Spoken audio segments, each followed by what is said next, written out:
दोस्तों आज हम आपको लेकर आए हैं नियाजी ईसा खान के मकबरे पर। यह है हुमायूं टॉम के अंदर और इसकी खूबसूरती बाहर से इतनी सुंदर दिख रही है। अंदर फारसी शैली में इसकी जो कार्विंग हो रखी है वो दिखाएंगे। दीवालों में पत्थरों की जालियां लगी हुई हैं, उनका क्या काम हुआ करता था ये भी दिखाएंगे। बहुत ही शांति से नियाजी ईसा खान के मकबरे को देखेंगे। इस खूबसूरती को देख के लग रहा है ना दोस्तों कि किसी और ही दुनिया में हम आ गए हैं। दोस्तों ये ईसा खान का मकबरा है और ये है 16वीं शताब्दी का और ये सरदारी ईसा खान का मकबरा है। यहाँ पर आप देख सकते हो कब्र यहाँ से। हेलो ब्यूटीफुल पीपल, आपका बहुत बहुत स्वागत है काव्या के एसबी एक्सप्लोर यूट्यूब चैनल पर और एक बहुत ही शानदार ऐतिहासिक वीडियो पर। और ये है हम आए हैं हुमायूं का टॉम। हम देख रहे हैं ईसा खान का मकबरा और उसकी यहाँ पर हिस्ट्री आप देख रहे हो।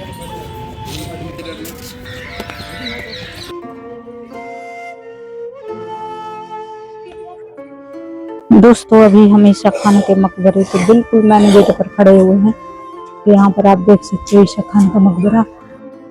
मेन गेट की कार्विंग हमें ऐसे देखने को मिली है दोस्तों, और पिलर है मेन गेट के वो सादा है, और ऊपर के ये दरवाजे का जो गोल घेरा है इसकी कार्विंग एक अलग ही शैली में है और लग नहीं रहा कि ये मुगल शैली की हो या फारसी शैली की हो। दरवाजे लकड़ी के बहुत ही मजबूत यहाँ पर लगाए गए हैं। दोनों साइड में एक जैसे दरवाजे हैं और इनमें एक डिजाइनदार छल्ले लगे हुए हैं और बीच में मोटे मोटे ये कील लगाए गए हैं। दोनों साइड में दरवाजों में भी ये मोटे मोटे स्तंभ हैं और जो इस स्तंभ में डिजाइन है उसी प्रकार से आगे भी हम देखेंगे। जो मकबरे के भी पिलर में लगे हुए हैं ऐसे ही डिजाइन कार्विंग हो रखी है। दोस्तों 450-500 साल हो गए लेकिन लकड़ी अभी भी वैसी की वैसी ही मजबूती से है। ये मेन गेट की छतरी है जो सादा बनी हुई है, ऊपर कोई वहां पर कोई कार्विंग नहीं हो रखी है। यहाँ दोनों साइड छोटे छोटे कमरे हैं, शायद यहाँ पर सुरक्षा कर्मी रहते रहे होंगे उस जमाने में। और इसके ऊपर की जो छतरी है वो बिल्कुल सादा है, सब कुछ झड़ चुका है इसकी कार्विंग। नीचे धूल मिट्टी पड़ी हुई है और कबूतर यहाँ पर रहते हैं तो इसलिए स्मेल भी यहाँ पर आ रखी है। चौतरफा ये हवादार गेट बना हुआ है और सामने बिल्कुल आप देख रहे हैं ये है ईसा खान का मकबरा। अब चल के हम वहाँ पर विजिट करेंगे। उससे पहले हम इस परिसर को देख लेते हैं। इस परिसर के आसपास भी छोटे छोटे मेहराबदार कमरे बने हुए हैं जो शायद उस जमाने में ये नमाज पढ़ने के काम आते रहे होंगे या फिर मदरसा रहा होगा जो स्टूडेंट रहते रहे होंगे। बस पहुंचने ही वाले हैं दोस्तों मकबरे में। और नीले कलर से कितना खूबसूरत लग रहा है नियाजी ईसा खान का मकबरा। और आसपास का परिसर आप देख रहे हो इतना सुंदर अभी लग रहा है। एक अलग ही दुनिया में ऐसा लग रहा है जैसे चले गए हैं। आसमान की भी छटा एक अलग है और नीचे एक हवादार अष्टकोणीय ईसा खान का मकबरा है। दोस्तों ईसा खान के मकबरे के बिल्कुल पश्चिमी ओर में एक मस्जिद है जो 3 गुम्बद वाली है, उसके बारे में भी हम विस्तार से बताएंगे। और अब हम पहुंच चुके हैं ईसा खान के मकबरे के मेन गेट पर। दोस्तों मेन गेट के मेहराबों में कार्विंग हो रखी है, वो भी फारसी शैली की। इतनी खूबसूरत लग रही है दूर से, पास से तो बहुत सुंदर लगने वाली है। और ये देखिए ये पास से कितनी सुंदर लग रही है ये कार्विंग। 2 तरफ के मेहराबों में अलग डिजाइन है, बीच के मेहराब में एक अलग डिजाइन है। दोस्तों नियाजी ईसा खान के बारे में हम थोड़ी सी हिस्ट्री जान लेते हैं। ईसा खान 16वीं शताब्दी के बंगाल के सबसे प्रसिद्ध योद्धा और शासकों में से एक थे। वे 12 भूइयां स्थानीय सरदारों के संघ के प्रमुख नेता थे। उन्होंने मुगल सम्राट अकबर की सेना का कई वर्षों तक डटकर मुकाबला किया और बंगाल को पूरी तरह मुगलों के अधीन होने से रोके। उनके जीवन काल में मुगल बंगाल पर पूर्ण नियंत्रण स्थापित नहीं कर सके थे। दोस्तों इस मकबरे के मेन मेहराब पर इस तरीके से कार्विंग हो रखी है और बहुत ही खूबसूरत व्हाइट संगमरमर लगा हुआ है। और ये लकड़ी के मजबूत वही दरवाजे, इसमें बस छल्ले नहीं हैं, कील हैं केवल। इस मेन मेहराब में जंजीर लगी हुई है लोहे की। ये उस जमाने में किसी भी मस्जिद या किसी भी मकबरे के सामने मेन गेट पर लगा दिया जाता था, पर्दे की तरह इस्तेमाल हुआ करते थे।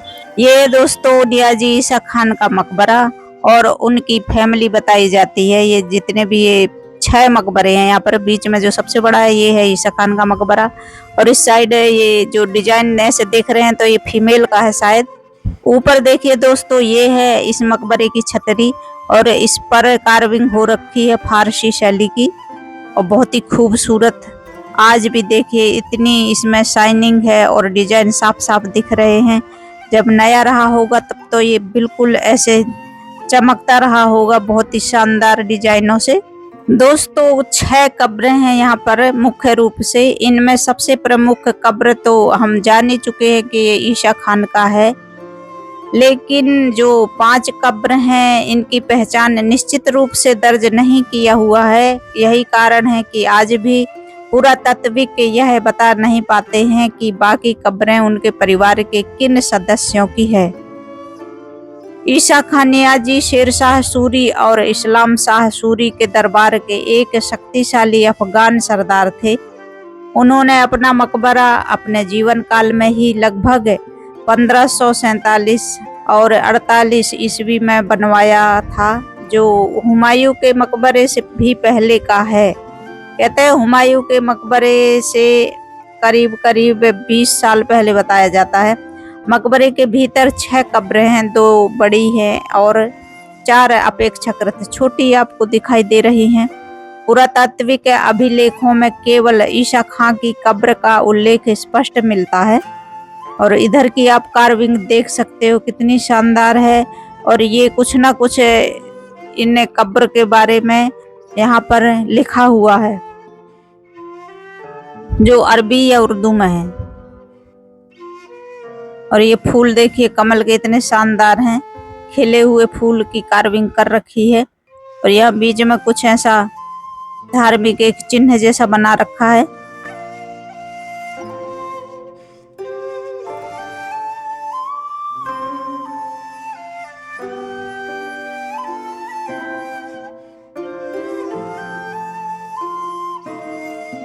दोस्तों नियाजी ईसा खान के बारे में कुछ रोचक तथ्य।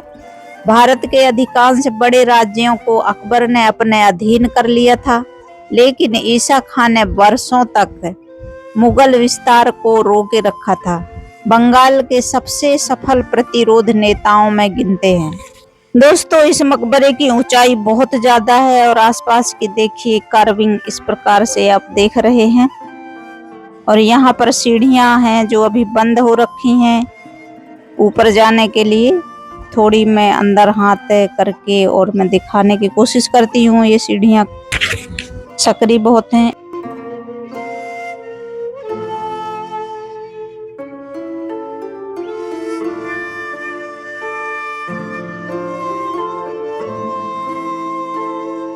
दोस्तों 1556 में बंगाल सल्तनत के पतन के बाद कई स्थानीय सरदार स्वतंत्र हो गए थे। ईसा खान ने इन सरदारों को संगठित कर बारो भूइयां संघ बनाया था, जिसका नाम था बारो भूइयां, और मुगलों के विरुद्ध संघर्ष शुरू किया था। बंगाल की नदियों, दलदलों और जल मार्गों को उपयोग करके उन्होंने मुगल सेना को बार बार रोका था। उनकी मृत्यु 1599 में हुई और उसके बाद ही मुगलों को बंगाल पर अपना नियंत्रण मजबूत करने का अवसर मिला था। दोस्तों इस जगह को देख के ऐसे लगता है जैसे ये गुप्त दरवाजा हो, लेकिन ऐसा नहीं है।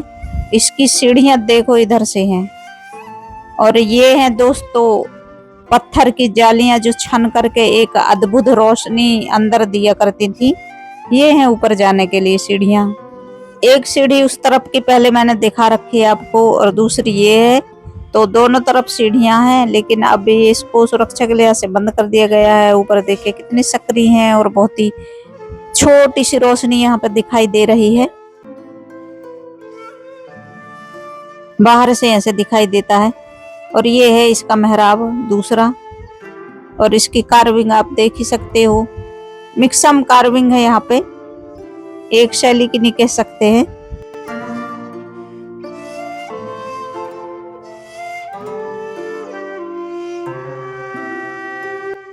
दोस्तों ईसा खान के मकबरे में जो मटेरियल लगा हुआ है वो है लाल बलुआ पत्थर, ग्रे क्वार्टजाइट पत्थर, संगमरमर और नक्काशीदार जालियां लगी हुई हैं जो पत्थर से बनी हुई हैं। इस मकबरे के ऊपर की छतरी का सारा फूल पत्ती अब झड़ चुके हैं समय के साथ और सफेद हो चुका है, कलर नहीं रह गया है। दोस्तों इस महल का एक स्ट्रक्चर बहुत ही शानदार है और देखकर ऐसे लगता है जैसे अलग ही दुनिया में हम आ गए हैं। इसकी बनावट देखो कितनी खूबसूरत है। दोस्तों बताया जाता है कि इस मकबरे की कार्विंग सबसे ऊपर मानी जाती है और यहाँ पर भी देखिए इसकी कार्विंग कितनी सुंदर है जो केवल पत्थर पर उकेरी गई है और इसके ऊपर बहुत ही सुंदर पत्थर की जाली है। इस छतरी में थोड़े से फारसी शैली के डिजाइन अभी बचे हुए हैं। दोस्तों एक रोचक तथ्य ये भी है, बहुत से पर्यटक समझते हैं कि बीच वाली सबसे बड़ी कब्र ही ईसा खां की है, लेकिन स्रोत बताते हैं कि अंदर जाकर केवल आकार देखकर पहचान करना आसान नहीं है, क्योंकि अन्य कब्रों पर नाम या शिलालेख नहीं है। यही वजह है कि कौन सी कब्र ईसा खां की है, यह प्रश्न आज भी सामान्य दर्शकों के लिए रहस्य बना रहता है। ईसा खां के मकबरे के पीछे स्थित यह 3 गुंबदों वाली मस्जिद लगभग 1548 ईस्वी में बनाई गई थी। लाल पत्थर, नीली हरी टाइलों और सुंदर नक्काशी से सजी यह मस्जिद सूर्य वंश की वास्तुकला का शानदार नमूना है। माना जाता है कि इसकी स्थापत्य शैली ने बाद में हुमायूं के मकबरे जैसी भव्य मुगल इमारतों को भी प्रेरित किया था। दोस्तों मस्जिद लाल बलुआ पत्थर और ग्रे पत्थर से बनी है। मेहराबों के चारों ओर नीली और हरी चमकदार टाइलों की सजावट की गई थी।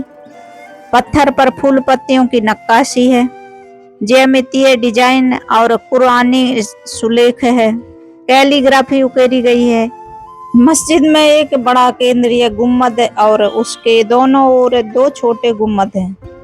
दोस्तों मस्जिद है तो आसपास कुआं भी होना ही चाहिए, तो ये बिल्कुल मस्जिद के ऊपर चबूतरे में ही एक कुआं है। बहुत बड़ा कुआं है, जाल से ढक दिया गया है। थोड़ी मैं कोशिश करके दिखाती हूँ, इतना गहरा है। जाल है तो कैमरा भी फोकस नहीं कर रहा है। पानी तो है, थोड़ा पानी दिखाई दे रहा है। धूप है तो थोड़ी चुंधे आ जा, हाँ है पानी है, पानी भी है, बोतलें भी हैं और बोतलें तो जरूरी है ना दोस्तों। यहाँ के कुछ लोगों की शान घट जाएगी, उनकी शान इसी में है कि जहाँ मर्जी कूड़े फैलाना। चलिए छोड़िए आगे बढ़ते हैं।